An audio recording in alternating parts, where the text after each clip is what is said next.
지금부터는 언론에서 거의 다루지 않는 조작 기소, 네. 국정조사 특위 이야기를 좀 다뤄볼까 합니다. 지금 이제 거의 마무리 국면입니다. 네. 예, 요거를 좀 잘 숙지 좀 해줘 두 분 다. 알겠습니다. 아니 이게 네. 진짜 우리의 이야기고 그렇지. 너무 중요한 맞아. 이야기들이고 너무나 새로운 진실들이 많이 드러나고 있다니까. 맞습니다. 괜한 걸 하는 게 아니고 맞습니다. 아시겠죠? 네. 근데 특히나 나는 더 화가 나는 건 뭐냐면 윤석열 명예훼손 사건 같은 경우는 네. 이거는 언론 이슈거든요. 네. 언론 이슈야. 그럼 언론이 제일 당사자고 제일 열받아야 돼. 그렇죠. 근데 제일 안 다뤄 이거를. 아, 그게 진짜 특이해. 진짜 아이러니야. 진짜 특이하지 않아? 네. 나는 그거를 진짜로 이해를 못 하겠어요. 그러니까 언론이 기본적으로 그러니까 언론의 자유나 표현의 자유를 목적으로 운영이 되면 그렇게 하겠죠.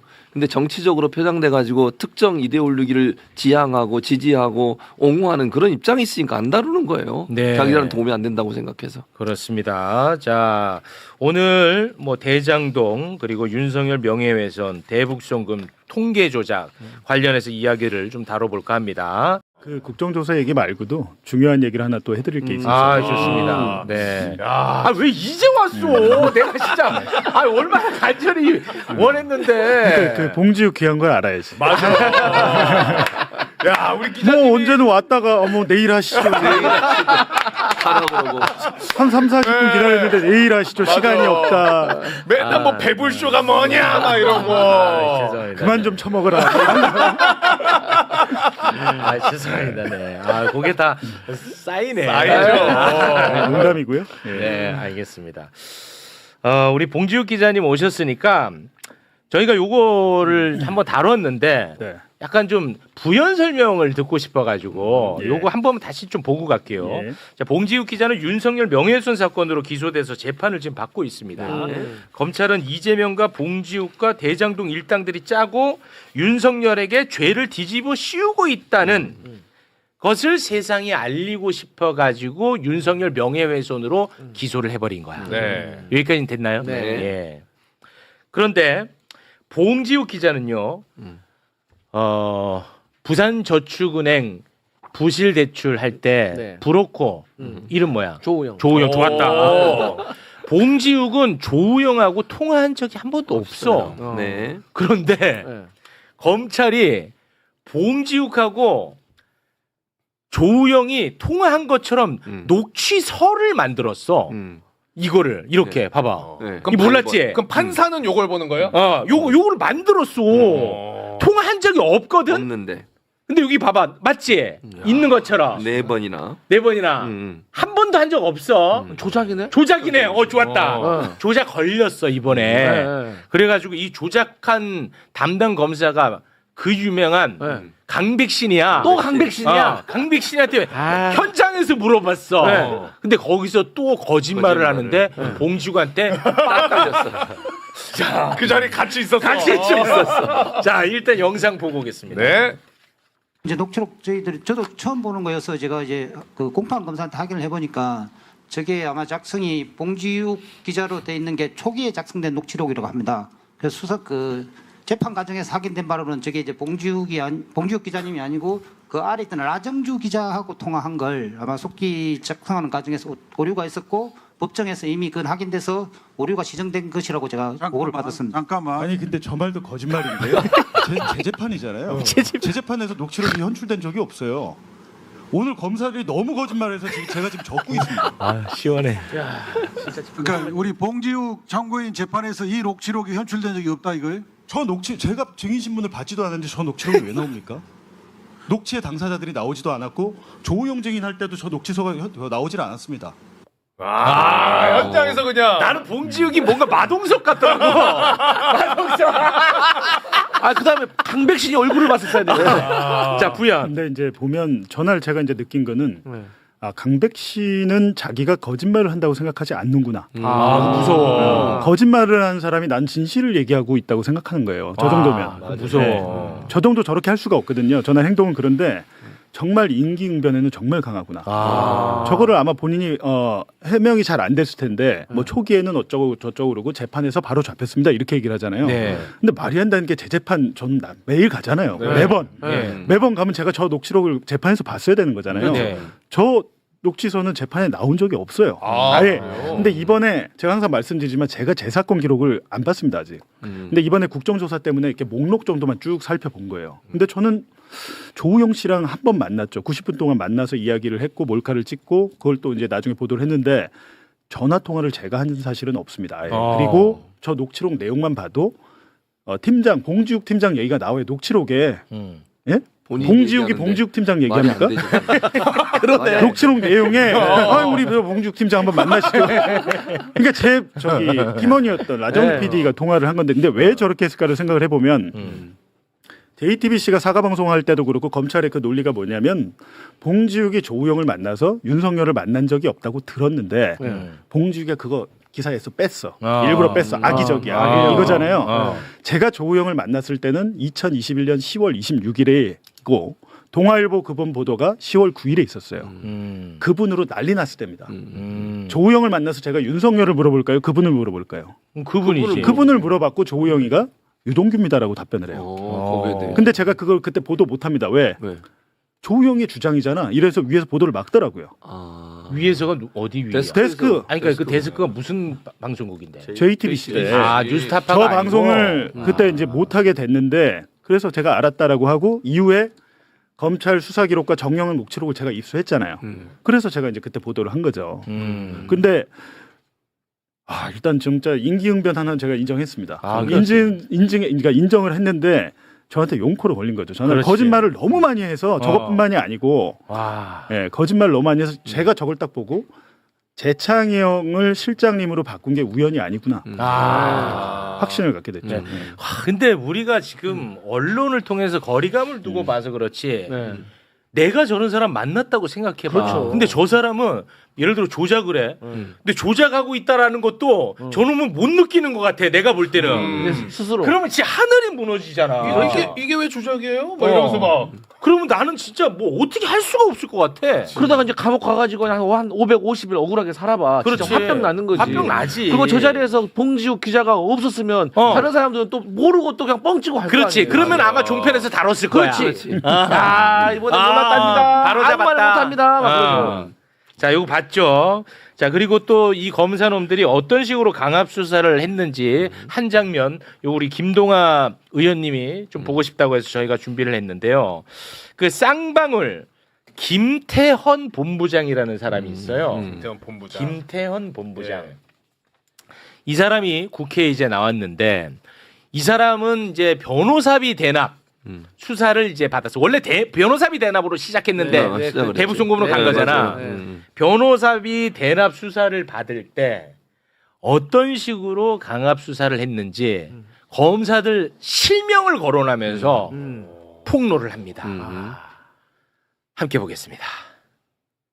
조주영 검사님, 한강일 검사님, 특히 이윤환 검사님. 이윤환 검사님은 저와 김성태 씨가 천안 매제지간인데 제가 태국에서 여자하고 바람 폈다고 이간질하면서 그렇게 검사 수사를 했습니다. 그래서 나오자마자 김성태 씨랑 저랑 싸우고 결국 그 전에 이혼했지만 저희 식구하고 조금이라도 가까워질 수 있는 기회마저 그분이 버리겠습니다. 21년 5월 달에 조사를 2번 받았는데 신문 쪼가리 두 개 가지고 조사받았습니다. 변호사비 대납을요. 변호사비 대납건으로 시작해서 변호사비 대납이 아무것도 없는데도 불구하고 흘러갔다. 이게 대한민국 정치 검찰의 모습이다. 이렇게 얘기하는 거죠? 예, 맞습니다. 예. 와, 신문 딱 2개 갖고 와가지고 와. 이게 지금 김태현 씨가 증언하면서 언급했던 검사들이 조주현, 이윤환, 한강일입니다. 이거 3면 PPT 3면 혹시 띄워주시겠어요? 얼굴이 있어요? 얼굴은 아니고 지금 이 이윤환 검사가 누구냐? 이윤환. 이윤환. 그 금감원에서 자료를 다 준비해 갔으니 압수수색을 하면 된다라고 통보를 했는데 같이 상의까지 하고 압수수색 가기로 했는데 그것을 압수수색 안 하고 쌍방울의 주가 조작과 횡령 배임에 대해서 무혐의 처분을 한 검사입니다.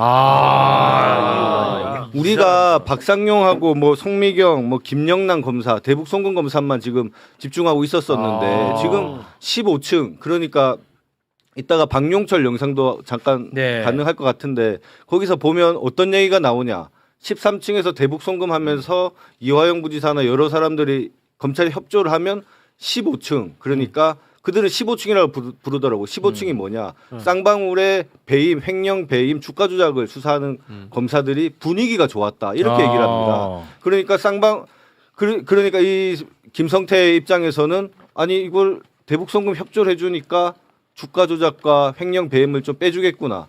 이렇게 해서 지금 수사가 진행된 거고요. 실질적으로 15층에서 횡령 배임 주가 조작에 대해서는 다 전부 다 무혐의를 해주게 됩니다. 그렇습니다. 자 그러면 말씀하신 것처럼 김성태 회장의 부하 방용철이가 이번에 국정조사 특위에 나와가지고 방금 말씀하신 그 얘기를 합니다. 13층이 잘 되면 15층이 분위기가 좋았다. 이런 얘기를 합니다. 13층은 대북송금, 15층은 주가 조작. 함께 보겠습니다. 15층에서 자본시장법 조사를 받을 때 어마어마한 프레셔도 받았고 진짜 13층에서 이화영 증인께서 좀 약간 협조가 되고 좀 온도가 좋으면 15층이 분위기가 좋고 그건 저희들이 이제 조사가 다 끝나고 나와서 얘기했는데 김성태 부하가 이렇게 얘기를 할 정도였습니다. 자 그리고요 봉지욱 기자가 지금 윤석열 명예훼손 사건으로 재판을 받고 있잖아요. 그게 보도가 이제 간단하게 얘기하면 검사 윤석열의 수사무마 의혹 아니겠습니까? 그렇지 않습니까? 그런데 봉지욱 뉴스타파의 보도 내용을 대장동 초기 사업자 이강길 씨라고 있습니다. 이강길 씨가 C7 그 보도 내용을 아주 깔끔하게 정리를 했어 이번에 국회에 나와서 보도의 내용을 이강길이 요거 딱 우리나라에서 한 언론사에서만 보도했습니다. 오마이뉴스만. 함께 보겠습니다. 증인은 지난 3월 10일 날 법정에서 이 증언을 했습니다. 2011년 중수부에 가서 조사받을 때 상황을 이제 말씀을 하신 거예요. 조우영이가 차 한 잔 마시고 다행히 다 무마하고 그냥 왔다. 그러니까 다음 조사는 없을 것이다. 걱정하지 마라. 라고 그런 이야기도 들었다라고 증언을 했죠. 이게 전부 사실인가요? 예, 사실입니다. 만일 2011년도와 2012년도 이렇게 조우영 씨가 부산저축은행 불법 대출 금액이 1,100인가 1,800억인가요? 1,800억. 그걸 관련되는 수사 제대로 받아가지고 처벌받았다 그러면 지금 국민의힘에서 저렇게 비난하고 있는 대장동 민간업자들의 수익 이런 부분은 모두 다 물거품 될 수 있었던 거 아닙니까? 예, 그렇습니다. 여기 그 증인으로 나와 있는 조우영 씨가 저하고 같은 사건으로 2015년도 12월에 구속이 됩니다. 부산저축은행에 대출을 하고 수수료를 받았는데 저희들이 주택사업을 하기 위한 용역계약서, 허위계약서를 써가지고 그게 드러나서 구속이 됩니다. 깔끔하게 정리를 해버렸어. 이강길. 깔끔하지? 근데도 이걸로 지금 재판을 받고 있으니 환장할 노릇입니다. 자, 검찰이 결국은 이재명 대통령을 제거하기 위해서 이렇게 막 조작 수사, 조작 기소한 거 아니겠습니까? 그런데 검찰만 있었으면 불가능했습니다. 언론이 동조했기 때문에 가능했습니다. 아까 잠깐 이제 언급을 하셨는데 대표적으로 문제가 된 보도가 바로 동아일보 보도였습니다. 출처도 불분명한 정보를 바탕으로 마치 이재명이 돈을 받은 것 같은 뉘앙스를 풍기는 보도. 이 보도 이후 일파만파 번져나간 겁니다. 그분이 이재명 대통령임을 암시하는 듯한 보도 함께 보겠습니다. 두 사람이죠. 고도의 기자, 유원모 기자 두 사람인데 제목이 이렇습니다. 김만배, 천화동인 1호 배당금 절반은 그분 것이라고 해놓고 정혜계사와 남 변호사가 천화동인 1호 배당금 약 1,208억 원의 배당금에서 일부를 부담하면 되지 않느냐고 하자 김 씨는 그 천화동인 1호 배당금 절반은 그분 것이다. 너희도 알지 않느냐는 취지로 말했다고 한다라고 기사를 쓴 거예요. 그렇습니다. 자, 결론적으로 말씀을 드리면 정영학 회계사의 녹취록에 그분이라는 말 자체가 없습니다. 이거는 전혀 사실이 아니야. 이거 완전히 창작. 저희가 저 두 기자를 사실 마지막 그 국정조사 때 증인으로 신청을 했었습니다. 오, 그랬어요? 네. 신청해서 명단까지 올라갔었는데 저희가 내부 논의하면서 마지막에는 그 하나하나 묻기보다는 좀 종합적으로 정리를 하자고 해서 그래서 아쉽게 빠졌습니다. 근데 정말 저 개인적으로는 제가 신청을 했었거든요. 근데 너무 아쉽고 왜냐하면 이게 나와서 누구한테 그런 얘기를 들었냐고 했을 때 그 취재원 보호는 이제 증언 거부 사유가 안 되기 때문에 어떤 검사라도 되든지 뭐라고 핑계를 댈지 한번 들어봐야 된다라고 계속 제가 내부에서 좀 요청은 했었지만 약간 마지막에는 좀 전체를 정리하는 그림으로 가는 게 좋겠다 해서 빠지게 돼서 많이 아쉽습니다. 심지어 이 기사를 쓴 기자들은요. 기사 잘 썼다고 상을 받았어요. 상 받았어요? 상 받았어. 그런데 이것과 관련해서 오늘 이재명 대통령이 글을 올렸습니다. 네. 한국신문협회에서 수상한 상인데요. 한국신문상이라고 하는 게 있습니다. 그 심사위원회에서 이 기사에 대해서 대장동 이슈 보도에서 지속적으로 파괴력 있는 팩트를 발굴했다며 수상 사유를 밝혔다고 합니다. 그러나 사실은 팩트 발굴이 아니라 엄청난 조작을 한 것입니다. 대장동 녹취록이 있지도 않은 그분 이재명을 창조하여 보도함으로써 지난 대선에서 민주당 대선 후보를 낙선시키고 대한민국 역사를 바꿨습니다. 이로 인해 나라는 후퇴하고 국민들은 엄청난 고통을 겪었고 지금도 그 후과는 계속되고 있습니다. 이제라도 수상을 취소 반납하고 사과 및 보도 정정하는 게 마땅하지 않을까요? 다시는 권력기관과 언론에 의한 대선 조작으로 역사를 바꾸는 일이 있어서는 안 되기 때문입니다. 팩트를 발굴했다. 나는 진짜 나 미치겠어요. 아니 봉지욱 기자님, 그 명예훼손 사건은 언론 이슈잖아. 근데 뭐 저는 뭐 2023년 9월부터 계속해서 얘기하고 지금 사실 국정조사에서 이강길 증언 외로는 제가 다 보도했던 내용들이에요. 근데 아무도 그에 주목하지 않고 믿어주질 않아서 그렇게 됐는데 16번 자료 지금 방금 하나 드렸는데 동아일보 보도가 2021년 10월 9일이죠. 정영학 녹취록에 그분이 있다고 했죠. 그러면 정영학은 검찰에 녹취록을 언제 제출했을까요? 검찰에. 그때 저때 수사 초기예요. 16번 자료 한번 보여주시면 그 당시에 현재 검찰에 검찰에 정영학이 제출한 게 2021년 9월 26일 플러스 10월 5일 두 번 제출해요. 그러니까 두 번째 제출한 거는 기사 나오기 4일 전이에요. 그러네. 이 무슨 말씀인지 아시겠죠? 아직 검사들도 제대로 안 봤을 때예요. 근데 저게 지금 보도가 나왔는데 저거는 보면 전해졌다 알려졌다 동아일보 취재를 종합하면 소스가 없습니다. 검찰 관계자에 따르면도 아니에요. 이런 식이에요 지금 보도가. 그러면 이거는 사실은 취재원 보호를 위해서 그렇게 할 수도 있지만 취재원을 감추는데 이거는 사실상 어디서 왔을까라고 생각해 보면 일단 녹취록이 제출된 직후에 지금 저 보도가 나왔잖아요. 검찰발이라고 봐야죠. 일단 저거는 검찰 내부인데 이재명이 당선되는 거를 막고 싶은 검사 고위 검사겠죠. 왜냐하면 소스가 없는 거를 기사를 쓰겠다고 했을 때 데스크가 그 소스를 확인하겠죠. 내부에선 누군지 알아야 될 거 아닙니까? 지검장급인지 고검장급인지 뭐 대검의 누군지 뭐 이걸 알아야 되는데 그게 확인이 됐으니까 저 보도가 저는 초반에 저 얘기 제가 줄기차게 했습니다만 일면 톱으로 나간지 몰랐습니다. 최근에 알았어요. 최근에 국정조사 준비하다가 10월 9일 일면 톱 기사로 나가요. 일면 톱에 꽂히려고 하면 그 취재원은 고위직이다.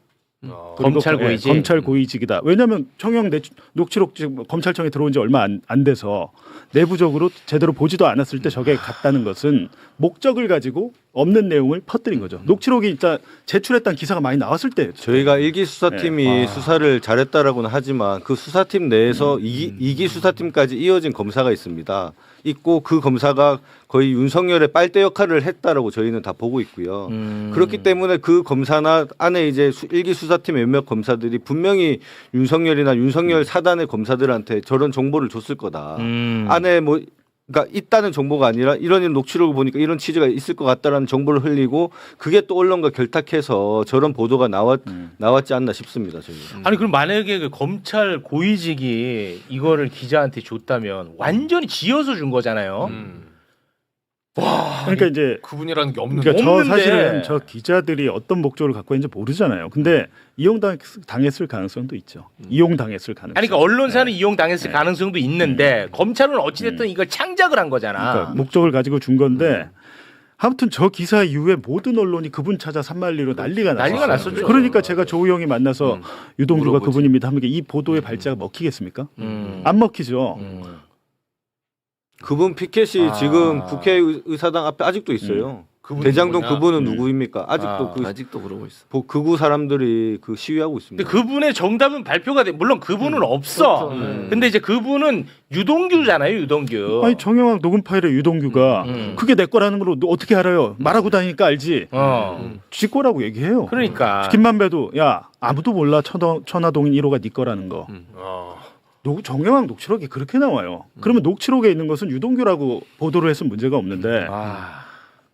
그렇게 된 그러니까 거죠. 네. 사실은 이제 뭐 봉주께도 얘기했지만 언론사에서 일면 탑으로 하려면 편집국장까지 다 승인이 나야 돼요. 그렇지 않으면 일본 탑으로 나갈 수가 없어요. 그럼 그 동아일보나 언론사 전체에 가장 높은 자리에 있는 사람들까지 인정을 한 거예요. 네. 그러면 사실은 이렇게 검찰이 소스를 줘도 그래도 확인하고 기사를 써야지. 이런 식으로 소스 준다고 다 받았을 것 같으면 뭐하러 아니 언론사를 그거를 합니까? 확인했다고 생각하는 겁니다. 그 소스가 평검사였다면 아마 일면탑 안 됐을 거고 고위직이어서. 상당히 겁이 있기 때문에 그 사람이야 확실하다고. 소스야? 그럼 쓰자라고 된 건데 중요한 것은 당시에 수사팀장 김태훈 고검장이 국정조사에서 얘기를 했잖아요. 이 보도가 나와서 문제가 되니까 법조기자단 간사한테 찾아가서 녹취록에 그거 오보야. 동아일보 오보라고 얘기를 해준 거예요. 그럼 간사가 기자단에 전파를 했을 거 아니에요. 아무도 바로잡지 않습니다. 대한민국 언론사에서 네. 그러면 당시에 수사팀장 그때 아마 3차장인가 그랬잖아요. 김태훈 중앙지검 차장검사가 오보를 확인해 줬는데 그걸 아무도 안 쓴 거예요. 그랬어? 이게 지금 몰랐다가 김태훈 고검장이 지금 국정조사 증언하면서 처음 알려진 거예요. 지금 이게. 얘기해줬다. 네. 아니 그러니까 이게 근데 아무도 안 썼어요. 그건 확실해요. 아무도 안 썼어요. 왜 안 쓴 거죠? 아니 뭐 그러니까 기자단 내에도 내가 볼 때는요. 와, 기자단들이 자기들끼리 뭉쳐가지고 뭔가 이 뭐 카르텔을 만들어가지고 움직이는 거예요. 기본적으로. 그러니까 이 사람들은 진실을 보도하는 것보다는 그냥 자기들 이권을 챙기는 거야. 어찌 그러니까 보면. 어떻게 보면 기자들도 특수검사는 똑같습니다. 야, 저 회사 하나 잡자라고 하면 맞아. 가는 거지. 기자단에서 친한 기자들끼리 꾸미라고 만들어요. 꾸미 일본 말로 이렇게 모임 같은 걸 만들어 동호회 비슷하게. 그래갖고 검사장 뭐 아니면 검찰총장 그 꾸미들이 약속을 쭉 잡아가지고 만나고 다니면서 거기서 그 식사 자리나 뭐 운동 자리에서 흘려주면 그거를 쓰죠. 순번을 정해요. 오늘은 내가 먼저 쓰고 다음에 흘려주면 네가 뭐 이런 식으로 해가지고 하는데 무섭다, 저기 하나 잡자라고 하면 특수검사는 똑같습니다. 검사가 수사를 하는데 뭐 어디 대기업 어디를 하는데 그걸 보도 안 하면 우리가 알 수 있습니까? 보도를 하는데 이 검사가 특정 방향으로 이 수사를 이끌고 가고 싶어. 그럼 기자들을 딱 동원하는 거죠. 무서워. 근데 그 꿈이 진보지 기자들도 있을 텐데. 꿈이 다 있죠. 네, 다 이게 저 시절이 섞였잖아요. 어땠냐면 무섭다. 잘 아시다시피 법조기자단이 완전 윤석열 한동훈하고 동화돼가지고 그들의 거의 나팔수 역할을 그때 계속 했었습니다. 법조기자단하고 완전 검찰하고 결탁한 상황에서 자기들이 대통령을 만든다. 그러니까 윤석열이 마치 자신들이 만드는 대통령이란 것 마냥 그렇게 활동해서 이게 도저히 정화작용이 안 됐죠 스스로가. 그때 밀착이 된 계기가 최순실 국정농단 특검이었어요. 맞아요. 윤석열 수사팀장하고 한동훈 팀장이 있었잖아요. 네. 그때 기자들과 밀착이 돼서 많은 소스를 흘려줍니다. 기사 쓰라고. 그러면서 굉장히 밀착이 됐죠. 그래갖고 한동훈 편집국장 얘기가 그때부터 나오는 거죠. 무섭습니다, 진짜. 진짜로. 그 타겟이 나라고 생각을 해야 돼. 나. 누구든 될 수 있지 그 타겟이. 그렇습니다. 그러니까 그러다 보면 그렇게 여론 형성되면 재판에도 영향을 미쳐요. 판사도 선입견을 맞아요. 갖는 맞습니다. 재판도 그렇게 됩니다. 예. 제가 그 정진상 실장 아까 그 구속영장 심사 단계에 참여했는데 참여해서 판사가 아무 말도 안 하다가 첫 마디가 그거였습니다. 그래서 녹취록에는 그분 나옵니까? 이것을 판사가 처음 물어봤고 그 자리에서 검사들이 약간 말을 얼버무리더라고요. 그분이 뭐 나오긴 하는데 꼭 뭐 특정해서 누구는 아니고 뭐 이런 식으로 하는데 그만큼 판사들도 언론 보도 때문에 대장동 그분은 누구다라는 게 뇌리 속에 완전히 강하게 박혀 있는 그렇지, 맞아요. 거지. 맞아. 그걸 통해서 이제 재판을 바꾸고 이런 재판을 오히려 끌고 가려고 하는 게 이 정치 검사들의 이 수법인 거죠. 그렇습니다. 아 정말 무섭습니다. 우리 김동완 의원님 오늘 준비한 내용 많은데 정말 많은데. 예. 많이 당황하는 표정도 당황하시는 충분히 것 같은데. 전달됩니다. 왜 마무리 질라 우리 그래라는 표정이 의원님은 뭐야? 또 다음 주에 나오셔야지. 아 근데 이거 해야 되는데 이거. 그거 해야 되는데 짧게 하고 이런 식이라니까. 봉지를 해야 될 봉지를 못 하고 가요. 이게 많이 밀렸으면 바로 갈 뻔했어요. 아니 그게 아니고 자 30초만. 30초. 네. 어제 금감원 갔다 왔는데 금감원. PPT 1번. PPT 1번. 정말 그 쌍방울하고 지금 김성태가 한 주가 조작하고 배임 혐의가 총 합계가 5,663억입니다. 이 부분을 검사들이 다 혐의를 밝혀내서 금감원에 조사를 요구했음에도 향후에 다 무혐의 처분해 줬고요. 야 이건 중요하다. 이거 한 건 한 건이 김건희 도이치 그 모터스 주가 조작보다 어마어마한 사건들입니다. 그러네. 첫 와. 건만 해도 4,532억, 그 다음에 303억, 그 다음에 26조. 이 금액이 저희가 정한 게 아니라 검찰 수사로 나온 겁니다. 와. 검찰 수사로 나왔는데 이 5,663억이라는 이 횡령 배임 주가 조작 금액을 덮었다는 게 핵심입니다. 이 덮는 대가로 대북 송금 그 진술을 받아낸 거죠. 근데 이게 이제 박상현 검사가 뭐라 그러냐면 대박이네. 저기 나와서 밝힌 거는 대북 송금과 관련이 없다고 하잖아요. 네. 지금 방금 그거 띄운 거 다시 띄워줘 보세요. 와, 이 대박. 첫 번째 거 4,532억이 있잖아요. 네. 이게 뭐냐면 대북 송금을 통해서 실제로 계열사 나노스의 주가를 부양해서 하려고 했어요. 맞아. 그 준비 작업을 저렇게 한 거예요. 나노스란 데는 상장은 돼 있는데 대부분의 주식이 김성태가 갖고 있었어요. 근데 김성태로 전환사채를 이용해서 주식을 몰아주는 작업을 한 개 4,532억이다. 그 말이에요 지금. 주가 조작을 하기 전에 김성태 지분을 늘리려고 그 작업을 했다 그겁니다. 완전 주가 조작 범죄단이고요. 한 4번 PPT 혹시 가능하세요? 와 이거 진짜 대박. 한두 건이 아니네. 대박. 검찰 다 무혐의했습니다. 여기 나오네. 다 공소권 없음, 무혐의. 다 봐준 거지. 야 이거는 읊어. 읊어. 자, 주식회사 광림 보고 의무 위반 각하 사유를 한번 밑에 보십시오. 금감원이 자료를 제출하지 이거 않아. 거짓말인데? 이게 뭐냐면 본인들이 수사를 그러니까 자료 조사를 해달라고 자료를 보냈어요. 근데 아까 말했듯이 압수수색을 본인들이 안 해갔지 않습니까? 네. 검찰이. 근데 무혐의 처분 근거가 금감원이 자료를 제출하지 않아 각하를 한 겁니다. 이거는 완전 거짓말인데? 이건 말도 안 되는 지금 얘기를 무혐의 처분서에 이렇게 써놓은 겁니다. 와, 그리고요. 그다음에 쌍방울 나노스 광림 재판이 계속 중이라 공소권 없고. 자, 그리고 자본시장법 위반은 증거불충분 무혐의. 그다음에 마찬가지로 이스타항공 인수 관련 자본시장법 위반 증거불충분 무혐의. 쌍용자동차 인수 관련 자본시장법 위반 증거불충분 무혐의. 광림 비비안 주식 담보 제공 미공시한 거 재판 계속 중이라 공소권 없고. 판토스 홀딩스 등 차명회사 대량 보유 보고 의무 위반한 거 금감원이 이것도 자료 제출하지 않았다고 각하. 와 미쳤다 이 대한민국. 와 봐주는 거지. 와. 그러니까 이거 비하면 도이치모터스 아무것도 아니네. 진짜 아무것도 금액 아닙니다. 자체도 그렇고. 미쳤네. 그리고 중요한 게 이게 드러난 사실만 5,600억이지 이 사이에 그 김건희나 주가 조작 일당들이 해놓은 수익은 정리가 안 돼 있습니다. 그러니까 대표적으로 크게 보이는 덩어리들, 그러니까 전환사채나 시비 관련된 덩어리만 해서 5,600억 정도. 어떻게 보면 이게 최소 금액일 수도 있겠네요. 그렇죠. 그 당시에 진짜 주가 조작 세력들이 해먹은 것까지 치면 정말 어마어마하게 나올 겁니다. 와, 그러니까 본인들이 압수수색 안 한 거를 금감원이 자료를 제출 안 했다는 말로 네 맞습니다. 그렇게 한다는 거야. 와 미치겠다 진짜. 어처구니가 없네. 금감원 이거 가만히 있나? 그 금감원이 이거 사실 아니 그래도 알면은 금감원장이 이복현이니까 당시 다 이복현이었죠. 이어지니까 네. 뭐 또 닫았겠네. 와, 지금 뭐 이복현이야 뭐 미슐랭 먹으면 기분 풀리니까. 와, 이렇게 보니까 완전 돌아버리겠네. 그러니까요. 그리고 막 쌍방울 주가 조작 자료 안 가져간 거 봐라. 이렇게 있는 게 금감원에 있는데 안 가져가. 6번 사진. 6번 사진. 야. 이거 안 갖고 갔대. 이걸 안 갖고 검찰이 와. 가져가야 이걸 돼. 안 갖고 가놓고 자료 제출하지 안 않아 각하. 야. 이게 금감원에 그대로 있었는데요. 있습니다. 와. 아니 김동완 의원님이 이런 거 어떻게 이렇게 잘 참아요? 난 미치겠는데. 참고 있진 않고요. 와, 분노하고 있습니다. 이건 안 했으면 큰일 날 뻔했네. 해야 돼, 이거. 알겠습니다. 그러면 김동완 의원님은 저희가 또 다음 주에 한번 만납니다. 네.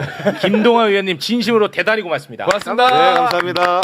뭐 이번 국정조사도 그렇고 언론들이 다루지 않는데 또 하나 이제 안 다루는 게 조폭 연루설 관련해서 이재명 대통령이 뭐 X에 글을 올리가면 그 글만 그냥 이런 얘기를 하고 있습니다 이렇게 올리잖아요. 근데 최근에 이제 어제 되게 주목할 만한 중요한 사건이 있었는데 이거를 제가 오늘 얘기할 테니까 언론에서 쓰는지 안 쓰는지 한번 체크해봐 주세요. 좋아. 이거는 그냥 제가 뭐 어떻게 의견을 얘기한 게 아니라 벌어진 사실을 전달해 드립니다. 네. 1번 자료 보시면 천천히 쉽게 갑니다. 1번 자료. 광주지방법원에서 네. 보낸 증인 소환장이에요. 야 재판의 증인으로 나와. 누구한테 보냈습니까? 김형진, 김형진이 누굽니까? 그알 파타야 사건의 범인 2명 중 1명. 네.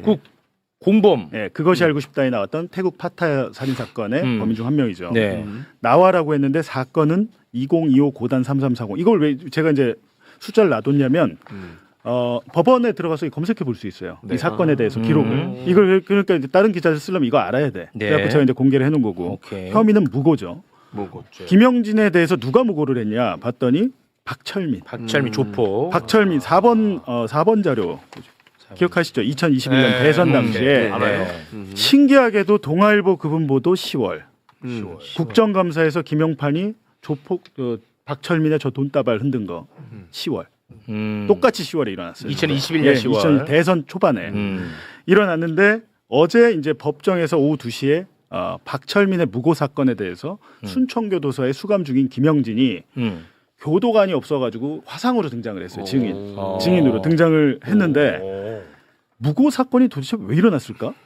박철민이 김영진에 대해서 없는 죄를 뒤집어 씌웠다는 건데 이게 왜 일어났을까 궁금해서 제가 이제 좀 정리해봤습니다. 네. 5번 자료 보시면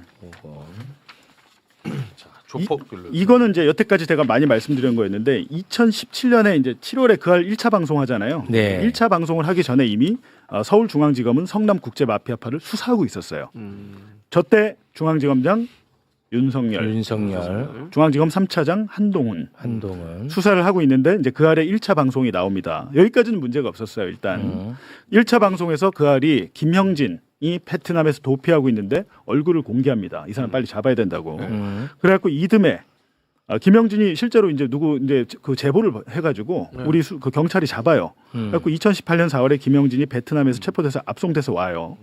그리고 석 달 후에 조폭과 권력이란 그 제목으로 해가지고 SBS 그알 2차 방송. 그러니까 마치 이 파타야 사건이 약간 이재명 경기도지사 뭐 관계가 있는 듯한 예를 들면 뭐 아수라 영화 옆에 맞아요. 띄우는 이런 방법을 그알 방송 아시죠? 네. 네. 하여튼 그렇게 되고 지금 한참 있다가 이제 요거는 요렇게 일단락이 됐다가 2021년 4월에 박철민이 그것이 알고 싶다를 시청 후 범행을 결심했다. 이거는 박철민의 그 판결문에 나온 내용이에요. 네. 근데 제가 보니까 이게 잘못됐습니다. 이건 판결문에 나왔잖아요. 범행의 결심, 범행의 동기로 나온 부분인데 제가 취재를 해보니까 이건 아니에요. 그게 아닙니다. 제가 이따 말씀드릴게요. 네. 일단 이렇게 돼서 6개월 뒤인 2011년 10월에 국민의힘 김용판이 그리고 그 장영하 변호사가 이재명이 조폭 돈 20억 받았다라고 폭로를 하죠. 네. 하고 요거는 이제 발생한 사건이니까. 오케이. 여기까지는 깔끔해. 근데 그 이후에 우리가 잘 몰랐던 일이 계속 있었어요. 6번 자료를 보시면 여기서 이제 끝났어야 되는데 2021년 12월 그러니까 김용판 폭로 이후에 2달 후에 박철민이 이것도 지 생각이었는지 아니면 누가 시켰는지 모르겠는데 이재명과 김영진을 묶어가지고 고발을 합니다. 수원지검에. 김영진도 같이 했어? 이재명을 뭐라고 그 고발장에 뭐라고 되어 있냐면 이재명이 성남국제마피아파의 고문. 연루가 아니고 고문이다. 국제마피아파의 고문으로 활동했다. 그리고 김영진은 이준석 성남 코마트레이드 대표 전직 조폭 이준석의 돈을 지시를 받고 돈을 이재명에게 배달한 사람이다. 이렇게 해가지고 고발장을 수원지검에 내요. 박철민이. 그러니까 그 사건을 검찰이 직접 하지 않고 경기 남부경찰청으로 내려보내서 경찰이 수사해 보니까 말도 안 되잖아요. 경찰이 했어. 경찰이. 그래갖고 무혐의로 끝내버려요. 요건 이제 무혐의로 끝납니다. 그리고 이따가 이제 이듬해 대선 끝나고 6개월 뒤에 2020년 9월에 김영진이 박철민 재판의 그 증언자로 나가요. 이거는 뭐냐면 이제 박철민이 그 허위 사실을 얘기했으니까 고발을 당했잖아요. 그 공직선거법으로. 그래가지고 박철민은 이 사건으로 징역 1년 6월을 받고 장영하 변호사도 징역형의 집행유예가 최근에 대법원에 확정이 됐죠. 확정됐죠. 요건 이렇게 이제 끝났어. 끝났는데 김영진도 보니까 성깔이 있어. 너무 빡친 거야. 박철민이 소설을 쓰면서 자기를 끌어들이니까 2023년 5월에 김영진이 변호사를 통해서 박철민을 무고로 고소해요. 여기서 무고로 걸었구나. 고소하는데 이 사건이 윤석열 정권이었는데 크게 진전이 없다가 작년에 이재명 대통령 당선되고 2달 후에 검찰이 갑자기 박철민을 무고로 기소해버려요. 그랬어? 손도 안 대고 있다가 끝날 뻔한 사건이 이재명의 당선으로 인해서 기사회생에서 당선되면서 기소가 돼. 그래가지고 드디어 어제 준비기일 끝나고 첫 번째 본 공판에서 김영진이 등장을 한 겁니다. 2025 고단 3340 이거 해줘야 돼요. 화상으로. 네. 아니 신기하네. 근데 이재명 정부가 되고 검찰이 이거 기소를 한 게 신기하네. 그렇다면 김영진이 여기 나와서 무슨 얘기를 했을까? 김영진이 증인 재판에서 위증하면 어떻게 됩니까? 위증죄 처벌받잖아요. 그렇습니다. 국회에서 위증하는 거랑 게임이 달라요. 법정에서 하는 거는. 7번 자료. 와, 궁금하다. 박수환 씨 한번 자, 궁금하다. 7번 자료. 어제 말 무지하게 작정하고 왔더라고요. 어제 김영진 씨의 법정 증언입니다. 재판장님, 이 사건은 지금 피고인석에 있는 박철민 한 사람만이 재판을 받고 끝나서는 안 되는 사건입니다. 2017년부터 피고인과 경찰, 검사들, SBS 그것이 알고 싶다와 국민의힘 일부 정치인들이 연루된 중대한 사건이고 이 사건의 피해자는 성남시장 그리고 현직 대통령이기도 합니다. 그리고 나서 이어서 8번. 박철민은 윤석열 대통령을 당선시키는데 크게 기여를 했고 국민의힘에서 뒤를 봐줘서 곧 가석방을 받는다고 안양교도소에서 떠들고 다닐 때도 이 사건은 수사한 적도 없이 파묻혀 있었습니다. 이후 윤석열 대통령이 탄핵됐고 이 사건의 피해자인 이재명 전 성남시장이 대통령이 되면서 정권이 바뀐 뒤에야 이 법정이 재판이 열렸습니다. 피고인 박철민만을 이 법정에 세워놓고 꼬리 자르기를 시도하고 있는 것 같습니다. 이 얘기는 앞서 박철민의 단독 범행이 아니고 국민의힘도 있고 뭐 검찰도 있다 이렇게 주장을 하잖아요. 방송도 있고 언론사도 있고 이렇게 하고 나서 검사가 이제 9번 자료를 보시면 물어봅니다. 대박이네. 어쨌든 무고 재판에서는 처벌을 의사가 있어야 되잖아요. 처벌을 원하냐라고 이제 물어봐요. 검사가 박철민의 처벌을 원하세요? 당연히 강력하게 처벌을 원하고 있고 검사, 언론, 국민의힘 박철민의 아버지 외에 다른 분들도 연관성이 다 있는 걸로 제가 알고 있습니다. 박철민이 2017년 수사 당시부터 강력부 김땡땡 검사한테 가서 조직 내부의 일들을 폭로하고 또 정치인 이재명과 관련된 것들을 연결시키려고 애초에 사전에 준비를 하고 이런 사건을 벌인 거거든요. 지금 일부에 대해서만 질문을 하시는데 수사를 좀 제대로 해주셨으면 합니다. 와, 여기 2017년이 핵심이네. 와. 2017년에 중앙지검에서 윤석열의 중앙지검에서 이재명을 잡으려고 수사를 벌였다. 조폭들을 수사하다 보니 이재명이 나온 것인지 그걸 엮은 것인지 모르겠는데 중요한 것은 아까 박철민이 그것이 알고 싶다를 보고 허위 폭로를 결심했다라고 지금 판결문에 돼 있잖아요. 그러니까 윤석열의 검찰이 수사 제대로 안 한 거예요. 얘는 한 명은 처벌해야 되니까 그렇게 한 건데 그게 아니고 박철민은 2017년 중앙지검이 이재명을 잡으려고 할 때 협조한 인물입니다. 그리고 박철민이 나중에 이재명 플러스 김영진 고발했다고 그랬잖아요. 거기서 나온 내용, 그러니까 허위 사실 내용 대부분이 중앙지검에서 조사를 했던 내용이에요. 즉 머릿속으로 상상해낸 게 아니고 2017년 중앙지검에서 다뤘던 내용이야. 이게 무섭지 않나요? 무서워. 그러면 어제는 이제 작정을 하고 와서 자기한테 이제 기회가 많이 안 올까봐 아예 나중에는 써온 거를 읽더라고 그냥. 쏟아내는구나. 아예. 왜냐면 기회가 별로 없으니까. 10번 한번 보여주십시오. 어제 마찬가지로 김영진 씨가 법정 증언한 내용입니다. 당시 서울중앙지검 검사는 SBS 그것이 알고 싶다가 몇 달 후 2차 방송을 할 거라며 저와 선배 이준석이 이재명 성남시장에게 뇌물을 주고 도피와 특혜를 도운 것으로 허위 진술해 줄 것을 요구했습니다. 나중에 알고 보니 피고인 박철민이 2017년부터 중앙지검 강력부 김땡땡 검사에게 조직의 일들과 이재명을 공격하는 언론과 국민의힘까지 연결되어 특혜를 제공받으면서 조작에 협조했습니다. 저에게 협조를 해주면 특수상해나 상해치사로 10년 가량의 구형을 약속한다.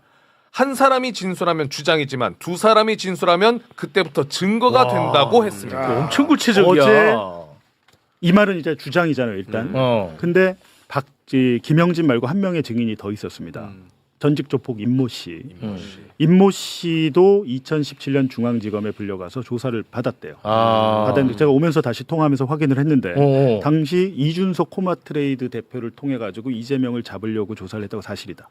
2017년에 그리고 중앙지검에서 이재명을 잡기 위해서 굉장히 노력한다는 얘기를 우리 조직원들끼리 했다라는 증언을 이제 오면서 또 통화한 거예요. 대박이네 이거. 그러면 김영진이 주장이 이게 허황된 얘기가 아닌 것 같은데 일단은 11번 한번 보시죠. 자, 검사들의 말처럼 실제 3달 후 SBS 그것이 알고 싶다가 저희 사건과 이재명을 묶어서 방송을 했고 언론에서 지원 사격을 하려는 듯 그할 1차 방송 때는 사건 발생 5일 전 확인된 CCTV 등에 의하면 이전 폭행으로 인해 뇌부종이 발생했을 가능성이 있다는 의혹을 제기하더니 2차 방송에서는 피해자의 직접 사망 사인이 딱딱한 통으로 머리를 맞아 뇌부종이 발생하여 사망한 것으로 방송했습니다.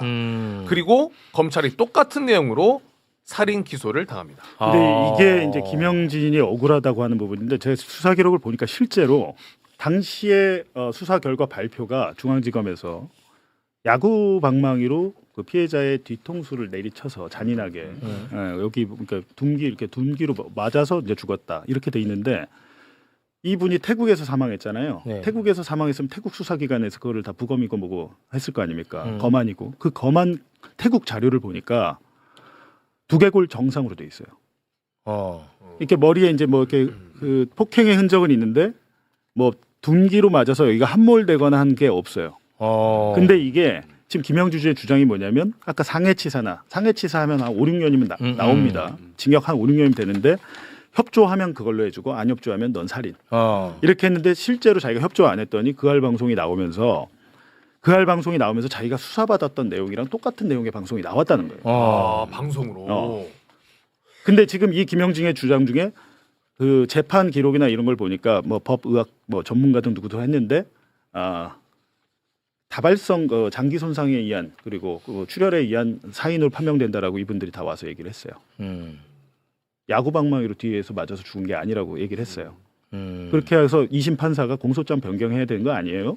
라고 했는데 공소장 변경 안 하고 그냥 형이 확정되긴 했더라고요. 이게 이제 중요한 것은 검찰에서 자기가 수사받은 내용과 방송의 내용이 일치해 버렸다 이거잖아요. 그렇죠. 이건 결과적으로는 맞는 얘기예요. 야, 이거 근데 이제 중요한 것은 이건 재판이잖아요. 네. 김영진이 6월 10일인가 광주지방법원에 또 옵니다. 그때는 직접 와요.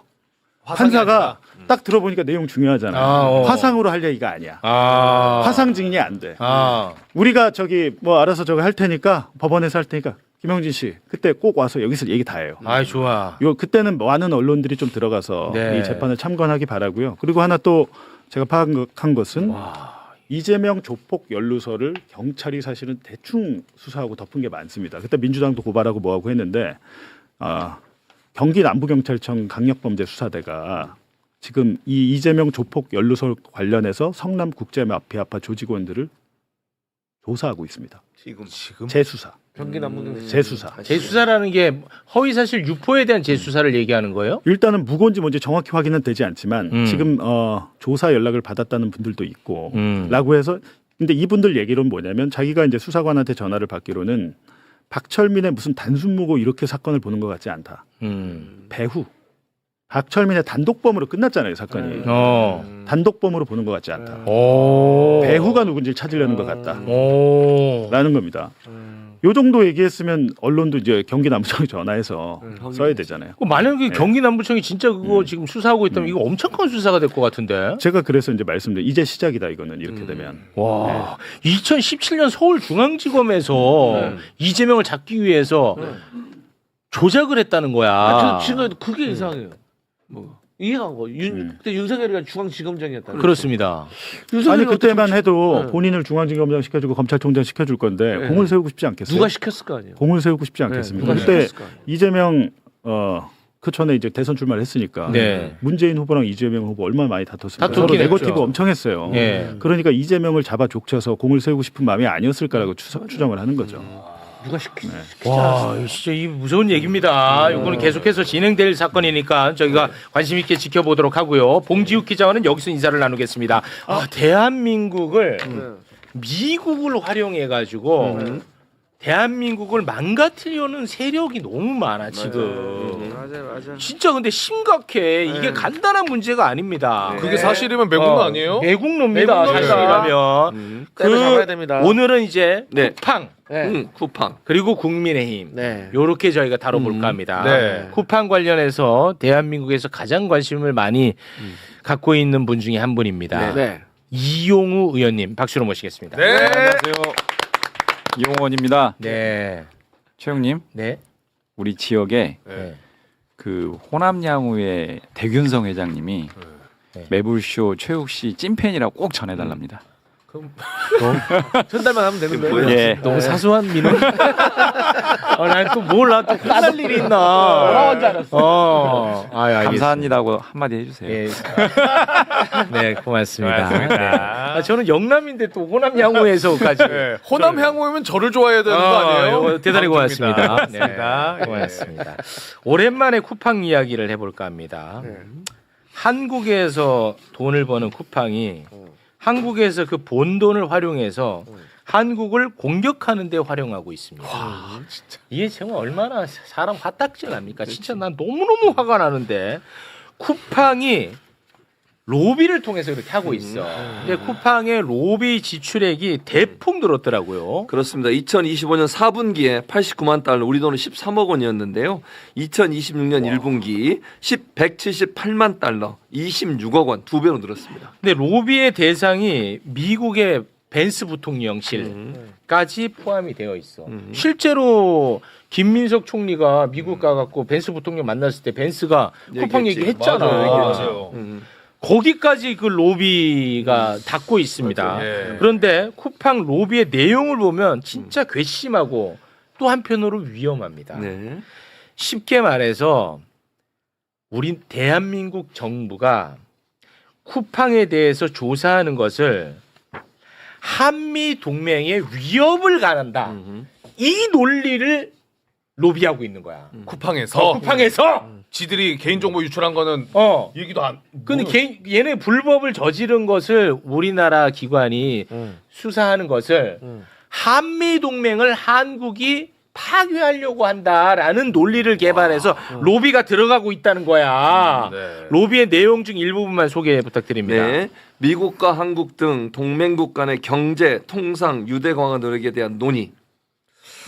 이게 굉장히 위험해. 위험해요. 그래서 쿠팡에서 후원금을 받는 미국의 공화당 의원 54명이 실제로 우리 정부에게 항의 서한을 보냈어. 실제로. 이게 지금 효과를 발휘하고 있다는 말이야. 이 간단한 문제가 아닙니다. 네. 그런데 국민의힘이 또 여기에 힘을 보태고 있어. 국민의힘이. 장동혁이가 이번에 미국 갔다 왔잖아요. 네, 그렇죠. 미국 갔다가 만난 사람 중에 한 사람이 서한에 참여한 사람이야. 맞아. 누구냐? 아이사. 아이사. 테러 이 아이사. 사람. 12선. 이 사람 만나고 온 거야. 근데 갔다 오자마자 장동혁이 쿠팡 얘기했어 안 했어? 했잖아. 맞아요. 듣고 오겠습니다. 미국 측은 최근 쿠팡 사태를 비롯한 우리 정부의 정책에 대해 반복적으로 우려를 표시했습니다. 의원님, 이 간단치 않아요. 네, 실제로 지금 쿠팡에 대한 미국 그 입법부 행정부의 움직임들이 굉장히 좀 확대되고 있는 건 분명하게 맞는 것 같고요. 지금 쿠팡의 로비가 전방위적으로 진행되고 있다는 것은 작년부터 저희가 계속 지적했는데 맞습니다. 그 정도가 굉장히 좀 로비 업체가 4군데에서 7군데로 확대됐고요. 로비의 명목이라고 하는 것들이 이제 한미동맹 관계까지도 이렇게 언급을 하면서 노골적으로 이제 하는데 실제 그것들이 이런 서한 발송으로 외화되고 있고 움직임이 이제 현실화되고 있습니다. 그런데 더 심각한 문제는 자국의 야당 대표라는 사람이 미국에 건너가 가지고 거기에 맞장구를 치고 온 거예요. 그렇습니다. 사실상. 그리고 들어와서 지금 또 국민의힘에 논평을 내요, 막. 맞아요. 이런 논평에 대해서 저희가 이제 강하게 비판을 했는데 제가 그래서 이번에 장동혁 대표의 외교 행보는 국익훼손이다. 맞아요. 이렇게 이제 규정을 했는데 저러고 돌아와서 자랑스럽게 얘기하는 거거든요. 예. 그러니까 문제의 원인과 책임은 쿠팡에게 있는 겁니다. 분명하게. 그렇습니다. 이번에 서한 내용 중에 제가 굉장히 좀 경악스러웠던 것은 그러니까 공화당 의원들이 보낸 서한. 예. 네. 25년도 11월 달에 민감도가 낮은 데이터 유출 사건을 빌미로 해서 쿠팡을 박해하고 있다라는 겁니다. 민감도가 낮은 개인정보 유출? 이게 사실은 우리나라가 3,300만 명 국민의 어떤 개인정보가 다 털린 거거든요. 전 국민이 다 털렸죠. 예. 그런데 예를 들면 미국에서 페이스북 관련해서 개인정보 유출된 건에 대해서 미국은 5조 9천억 배상 명령을 했고요. 와. 이동통신사인 T-모바일 같은 경우에는 7,600만 명의 개인정보가 유출됐는데 5천억을 배상 명령을 했고요. 신용평가사인 에퀴팩스라는 곳에서는 8,300억에 대한 배상 명령. 그러니까 개인정보에 대한 중요성은 우리나라보다 미국이 훨씬 더 엄중합니다. 그렇습니다. 근데 그런 상황에서 팩터하고도 다른 3,300만 명 개인정보가 유출된 건에 대해서 민감도가 낮은 데이터 유출 사건을 빌미로 해서 이렇게 박해한다라고 하는 접근은 완전한 왜곡이에요. 그래서 그렇습니다. 저는 우리나라 입장에서는 미국의 입법부든 행정부든 관계 설정을 잘 해나가야 되는 분명하게 맞지만 네. 모든 외교 관계들 이런 어떤 여러 가지 관계들은 기본적인 전제가 팩트와 국익을 중심으로 갈 수밖에 없다. 이런 부분들에 대해서 국민의힘처럼 미국에서 말 한마디 하니까 거기에 그냥 부안해동해가지고 오히려 그쪽 편에서 해가지고 우리 정부와 여당을 공격하는 이 행태는 저는 매국노입니다. 예. 아유 큰일 났어. 근데 이게 뭐 화나서 끝날 문제가 아니야. 계속 지금 영향을 끼치고 있다니까. 아 나 지금 너무 걱정되네. 그래서 실제로요 이런 부분들에 대해서 저희 한미 의원 연맹의 우리 당 의원들께서 네. 얼마 전에 미국에 방문을 해서 네. 이런 부분들에 대해서 확인을 하고 적극적으로 가서 좀 설명하고 설득하는 노력들을 했고요. 네. 지금 저희 정부의 외교 채널 통해서도 이런 부분들을 충분하게 계속적으로 설명을 하고 있고 네. 그러면서 이게 미국 기업에 대한 국내 진출한 미국 기업에 대한 차별 조치가 전혀 아니고 전혀 아니죠. 오히려 이걸 방치했을 때 역차별 문제가 발생한다. 그렇습니다. 공정거래를 해치는 이런 상황이 발생한다라고 하는 부분들을 계속적으로 좀 얘기하고 있기 때문에 이런 부분들에 대해서 국민의힘이 계속 이런 방식으로 가는 것은 국민들의 손가락질을 받는 행태거든요. 네. 국민의힘도 이렇게 문제인데 이게 쿠팡이 일단 진짜 문제인 게 한때 잠깐 이제 또 탈팡 러시가 또 불지 않았습니까? 그렇죠. 그런데 이거는 그냥 제 추정인데 니들이 탈팡을 해? 하면서 자체적으로 자구책을 강력히 마련한 것 같아. 뭐냐면 뭐 이건 내 경험 안에서 인터넷 하잖아? 뭐만 해도 쿠팡이 또 나는. 맞아요. 기사 보더라도 기사 보고 있는데 쿠팡 딱 또. 뭐 또 야동 봐도 쿠팡. 아니 뭐 그냥 다 쿠팡이야. 예를 들면은 네. 계속 또 쿠팡이. 제가 탈팡하려고 해가지고 이제 거기서 안 사겠다 해가지고 네이버에서 물건을 검색해가지고 또 클릭을 했거든요. 갑자기 쿠팡이 가 있더라고. 맞아, 그지? 그러니까 쿠팡에다가 아예 네이버 스토어에 쫙 깔았더라고. 알고 보니까. 근데 최근에 이제 공정위에서 이제 동생 김범석 동생 김유석한테 이제 동일인 지정 방식을 해가지고 이제 불이익을 주려고 하잖아요. 그 말 그렇게 짧게 하면 못 알아들어 곽 수사는. 그러니까 지금 김유석이 동생이 한국 지점에 있는데 네가 쿠팡 원래 사장님 김범석이 동생 특정인이기 때문에 실질적으로 네가 지금 김범석의 오더를 받아서 한국을 지금 지배하고 있다. 그렇기 때문에 너는 한국 회사로서의 책임을 다해야 된다. 그래서 나름대로 이제 제재를 가하려고 하니까 이래가지고 더 쿠팡이 지금 더 로비를 세게 하는 것 같다고 봐요. 알아들었어 못 알아들었어? 얼추. 쉽게 얘기하면 쿠팡의 김범석이가 김범석 범킴 한국에서 법적인 책임을 다하려고 하지 않고 회피하려고 하잖아. 다 우리가 도망가죠. 많이 다뤘잖아. 맞아요. 그러니까 자기 이름을 다 뺐어. 다 뺐단 말이야. 그런데 돈을 많이 버는 엄청 큰 기업, 대기업으로 딱 지정이 되잖아. 대기업으로 지정이 되면 그 대기업을 지배하는 무엇인가를 지정을 해야 돼. 근데 그걸 사람으로 해야 돼. 기본적으로. 오케이. 왜냐? 왜 사람으로 지정하냐? 이 사람은 너무나 강력한 힘이 있기 때문에 규제가 들어가야만 돼. 그래서 사람으로 지정을 해야 돼. 그런데 예외적으로 예외 규정을 둬서 사람 말고 법인으로 둘 수도 있게 해놨어. 그런데 보통의 경우는 사람으로 둬야 돼. 근데 이번에 공정위가 사람으로 둬라 이번에. 김범석이 너 둬라 했는데 쿠팡에서는 됐다. 우리는 그렇게 안 하겠다라고 지금 거부를 하고 있는 상황이야. 네. 부연 좀 해주세요. 일단 팩트 좀 짚으면요. 네.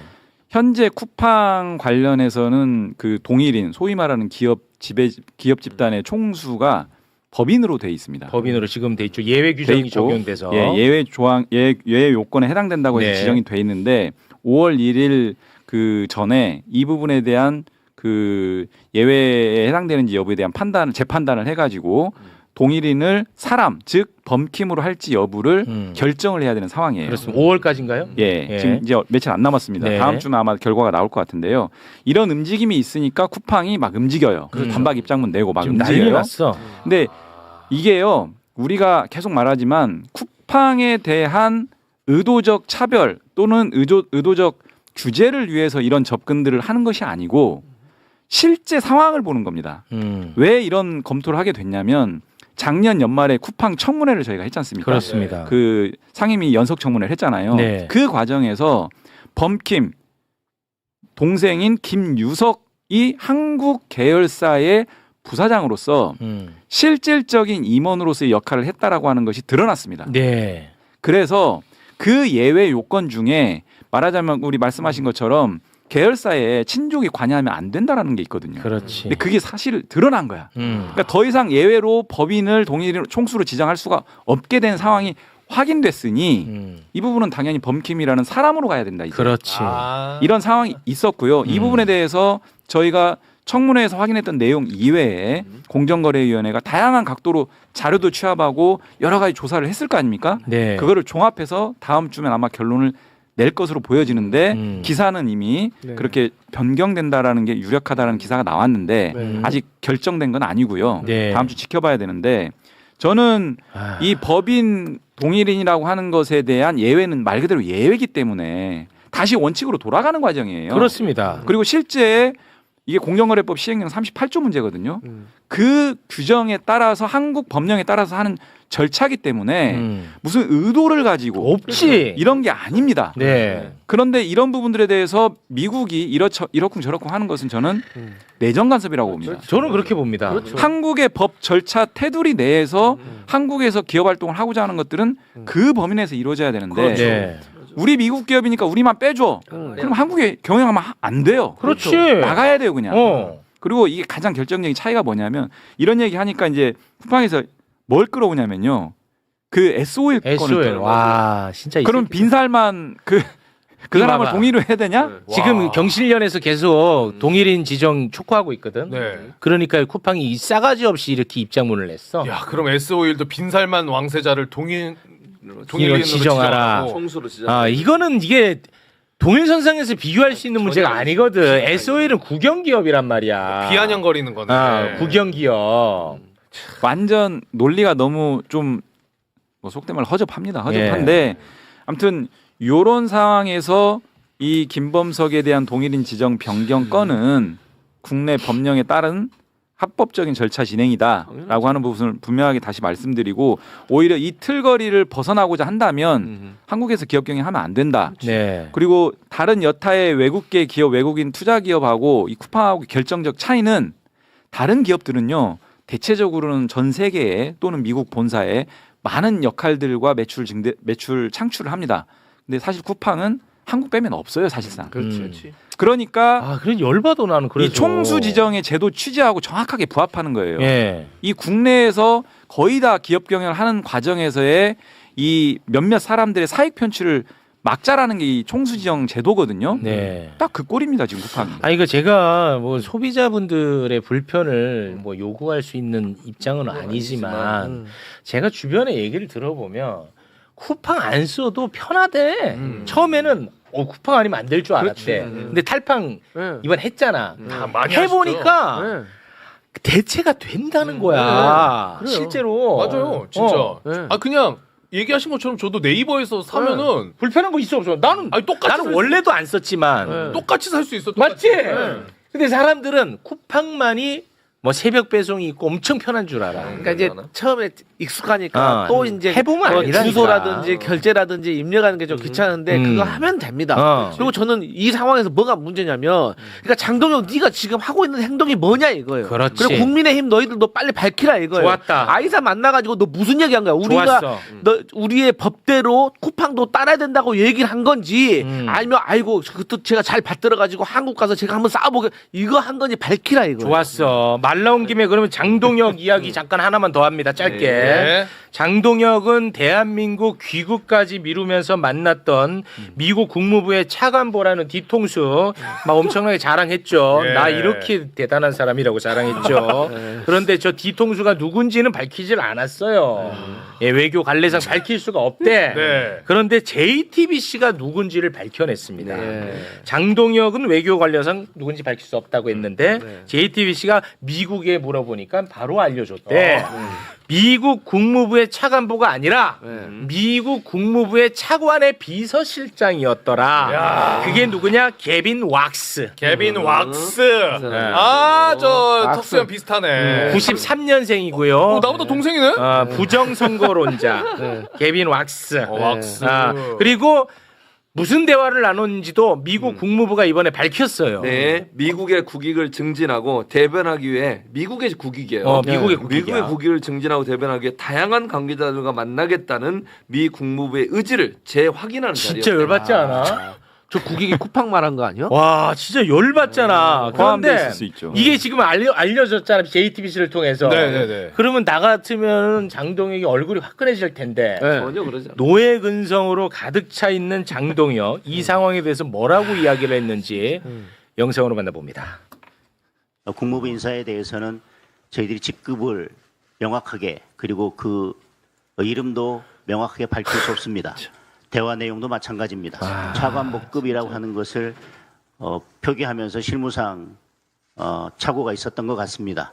그러나 지금도 언론이 취재를 통해서 그쪽에 확인하는 것은 가능하겠지만 지금 저희가 확인해 주는 것은 적절치 않다고 생각합니다. 이게 뭐야? 미국 형님들이 밝히는 거는 괜찮지만 우리 동생은 밝힐 수가 없다는 거야. 이게 얼마나 대한민국을 모욕하는 얘기입니까? 와. 아니 미국 국무부가 공식적으로 언론의 취재에 응해서 다 얘기해 준 거잖아요. 네. 근데 자기는 왜 안 밝히겠다는 거야? 형님만 밝힐 수 이게 있다. 말이 되는 겁니까 지금? 이게 말이 되냐고. 이거 어떻게 참아요? 못 참지. 나중에 혼날까봐 얘기하면. 그러니까 미국은 미국 국무부에는 이제 장관이 있을 거 아닙니까? 그리고 거기는 우리나라와 다르게 부장관이 또 있습니다. 그리고 그 밑에 차관이 있고 차관보들이 있어요. 근데 그 과거에 그 최종건 외교부 1차관 했던 분 얘기에 따르면 차관 비서실장은 자기도 이번에 처음 들었답니다. 그래? 차관 비서실장은 처음 들었고요. 외교 전문가인데. 네, 우리나라의 차관이 미국 국무부하고 소통할 때는 부장관하고 이렇게 그 말하자면 격을 맞춰서 소통하는 거고 미국의 국무부 차관은 말하자면 우리나라하고 좀 급이 다른 거예요. 다른 부분인데 그 외교 전문가도 처음 들은 차관 비서실장을 만난 거예요. 제가 봤을 때는 우리 중앙부처의 한 3급 내지 4급 공무원 정도 되지 않을까 싶어요. 이거는 진짜 우리 국격의 문제야. 아니 봐봐. 차관의 비서실장한테 메일이 왔다고. 야, 나하고 못 가. 야, 큰일 났어. 야, 나를 만나러 가야 돼. 이런 공항에서. 거야. 그러면 이게 진짜 우리 국격의 문제잖아. 그렇지. 장동혁은요 대한민국 의전수열 8위입니다. 맞아. 세금으로 갔다 왔잖아. 세금으로. 그러니까요. 거기서도 뭐라고 생각했어? 그래서 지금 뭐라고 생각하겠어? 진짜. 지금 이제 아직 정확하게 구체적으로 밝혀지지 않은 거는 이제 구체적인 대화 내용, 특히 장동혁 대표가 그 자리에서 무슨 얘기를 했는지 이게 지금 못 밝히고 있는 거거든요. 이게 만약에 새로운 어떤 내용, 문제적인 내용이 드러나면 또 한 번 또 이슈가 될 것 같은데 정말 참 언론사들이 개빈 왁스한테 메일 많이 보냈을 것 같습니다. 또 조만간에 개빈 왁스는 또 얘가 젊고 일종의 좀 유명세를 타고 싶은 마음에 또 답장을 또 줄 수도 있어요. 그래. 줄 수도 있고. 부정선거론자더라고. 개빈 왁스. 그런 사람만 만나고 다녀. 아휴. 쿠팡 로비 받은 사람, 부정선거론자. 저 자리에서 그러면은 미국에서 이렇게 밝혀왔는데 미국이 그러면은 관례를 어긴 거냐라고 질문하니까 거기에는 막 끙끙대면서 얘기를 못 하더라고 장동혁. 그래요? 심각합니다, 근데 진짜. 예. 네. 자, 오늘은 쿠팡 관련 제가 한 네. 가지 한 장 뭐 띄우는 거 뭐 요청드렸는데. 있을까요? 네, 자, 한번 볼까요? 뭐예요?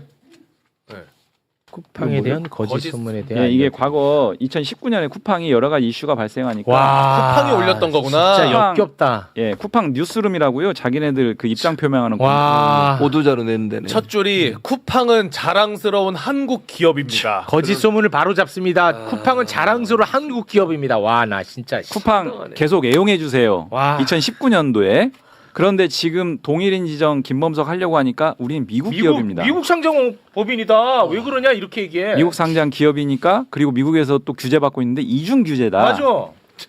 아 이거를 근데 대한민국 국민들은 어떻게 참아? 아니 대한민국 국민은 말 하나 살짝 실수해도 연예인들 다 죽이려고 전 국민이 달라드는데 이거는 잘 참아. 나는 진짜 모르겠어 이거.